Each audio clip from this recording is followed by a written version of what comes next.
Over the past 3/4 of a century, nearly 6,000 men and women have served as smokejumpers, leaping from airplanes to fight fire in backcountry. It all started when 15 firefighters died on the Blackwater Fire in 1937 in Wyoming backcountry. David Godwin, an assistant chief of the Forest Service and one of the fire investigators, concluded that the management of the fire was intelligent and protective of the men, but it took so long to get to the fire that flames were far beyond control by the time firefighters arrived. A faster response by only a couple of hours, he concluded, might have saved 15 lives. Within 2 years, the Smokejumper program was under development at Winthrop, Washington, and in Montana at Moose Creek and Seeley Lake. My family built a cabin on Seeley Lake in the early 1920s that we own and enjoy to this day. My father, Norman McLean, who was there when the early jumps were being made, later wrote about the Smokejumpers' first great tragedy, the Man Gulch Fire of 1949, in his book, Young Men and Fire. He went from the cabin to see the fire while it was still smoldering. I wrote about the next one in my book, Fire on the Mountain, William Morrow, 1999, an account of the South Canyon Fire of 1994, in which 3 smokejumpers and 11 other firefighters died in flames. I did a lot of the work at Seeley Lake. Today, the Smokejumper program is in trouble. Partly to blame is the loss of backcountry. Development has encroached into previously wild country, a lot of roads have been built, and helicopters can land where there are no roads.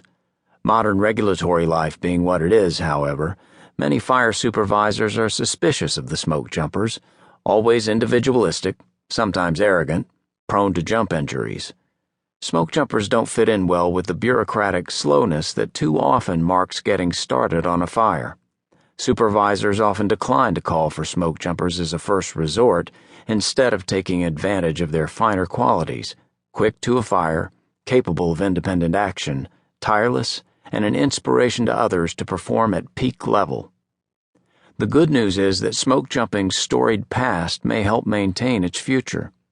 Jason Ramos's Smokejumper is a rousing personal adventure story, a nutshell history of the great wildland fires, and an insider's brief for making smokejumpers more relevant on today's fireline. Jumpers are the Swiss Army knives of wildland firefighting, Ramos writes. We don't just parachute into remote fires, we can also make it to close-in fires by helo or vehicle, often faster than anyone else.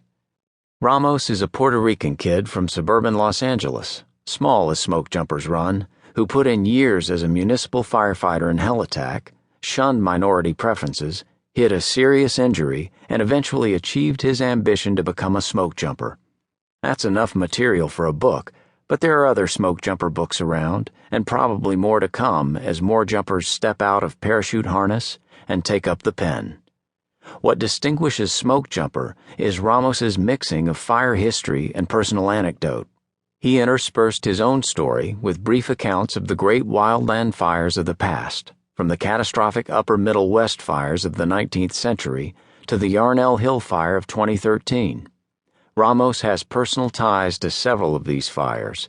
He lost a friend and mentor on the 1994 South Canyon Fire, and went to the 30 Mile Fire in 2001 while it still burned after it took the lives of 2 teenage girls and 2 young men on a fire crew. History comes to life through Ramos's personal connections. The sites where these fires happened are more than sacred ground, the stories of what happened there more than tales of misadventure, and the casualty lists more than footnotes to history, though they are all these things too. Old fires carry embers that can turn to flame and teach new lessons to later generations. Firefighters can walk where others like them walked, face the decisions they made, and try to imagine how they would have handled a life-threatening situation. Civilian visitors get a strong dose of the price mostly young people pay to defend forests and homes, and may come away determined to do their part to make their homes defensible. These days, as fire seasons start earlier and end later, as fires burn hotter and become less predictable, and those who fight them do not doubt that's what's happening, everyone needs a greater awareness of the stakes involved,